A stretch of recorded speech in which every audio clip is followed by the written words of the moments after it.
Hi, and welcome to the second part of 3 emojis as characters. So in this video I would like to show 4 more process videos where I draw 3 emojis as a character and talk a little bit about the process. So without further ado, let's just jump right into it. So the first comment was sent by Annie6589 and is of a party emoji, sad emoji, and a fox emoji. I feel like there are a lot of options for these 3. And it actually took me a lot of time to figure out exactly what I wanted to do with it, but in the end I decided to make a sad fox boy who is at his own birthday and nobody came, so he's sad. It was actually quite relaxing drawing this drawing since I made it very simple. There are no hands, there's not much autonomy going on, it's just nice colors and shading and like a portrait, so fairly simple. But I'm still pretty happy with the drawing. I think he turned out adorable. And I like the shading. And here I start drawing in the confetti, which I think really ties the piece together and shows that it truly is a birthday party. And here I'm just putting in the final details and fixing him a little bit. And that's it for this drawing. The next comment was sent in by Knifey Life and is a panna cotta, I think, a tooth and a heart. The way I decided to interpret that is a girl that eats too much sweets and is losing all her teeth, and then with some heart elements, like the eye patch that I'm drawing in now, and then she also gets an earring. I have a love-hate relationship with this one. I like the concept and I like some of the elements that I put into it, but I don't like how I drew the teeth in the mouth. I feel like I could have done better. And here I'm going in with the line art. I made it kind of thick and bulky because I had planned on making the hair black, and yeah, I wanted to look a little bit more bold than my other pieces. So here I'm coloring in that bold black hair that I just talked about, and then I also gave her some thick eyelashes and these thick little beanie brows.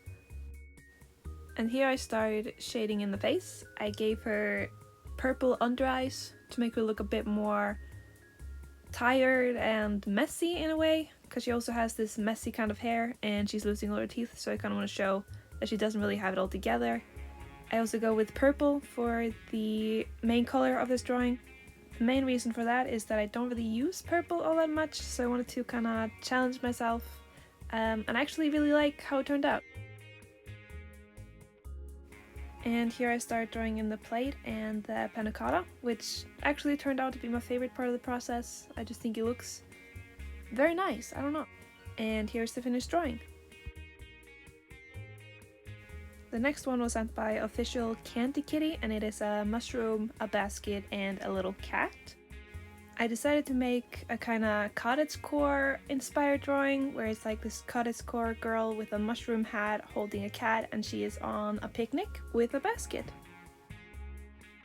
This drawing took me the longest of all of the drawing that I have done for the series, and the reason for that is that I really wanted to practice backgrounds, and I really like the concept and I wanted to do something more with it than just a character. So this drawing actually took me between 8 to 10 hours to make, while the other ones took me maybe between 1 and 2 hours. That also means that the time lapse for this video was incredibly long and I had to speed it up a whole lot more so that it would fit into this video. So there was a lot of work that went into this piece, and it also has the most detailed background that I think I had ever made at that point. This drawing is also available on my Redbubble shop, link in description. Here you can see that I finally started coloring the piece. I did not line the background because I wanted it to look more painterly.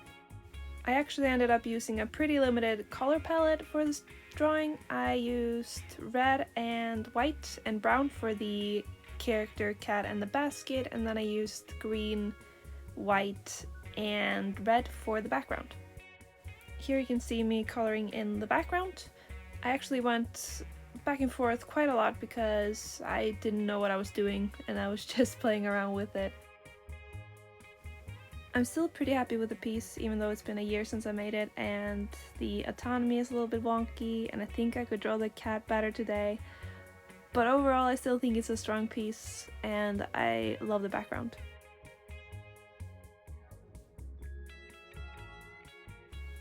Here I suddenly decide that the lineless background was not doing it for me, and I line it. And here I just play a little bit around with the multiply layer and add some final touches to the background, and then the piece is finished. The last emojis that I made into a character were sent by Death by Ink, and it's a teddy bear, heart, and a robot. I went pretty basic with this one and just decided to make a robot girl holding a teddy bear with some heart elements. I decided to take one of her arms off so it will look more like a robot, so you can see like some cables going out of her, and then I also made some lines in her face, sort of to indicate that she's a robot. The heart emoji in this drawing are her hair clips, the teddy bear's ears, and then later you can see that I draw hearts for eyebrows for the teddy bear. Here you can see that I'm coloring her in. I decided to go with the color pink and purple because I thought these would make a cute aesthetic and sort of embody the vibe of the emojis. Overall, I think this drawing turned out pretty cute, even though I kind of rushed through it when I was making it, but it still has some good qualities. And here you can see that I'm just coloring in the last bits, and then here's the finished drawing. So that was it for this video. I hope you enjoyed. And as I said in my first 3 emojis as a character video, I might actually pick this series up again, so if you want to have your emojis drawn, you can comment 3 emojis in the comments, and I just might draw them. Thanks again, and goodbye!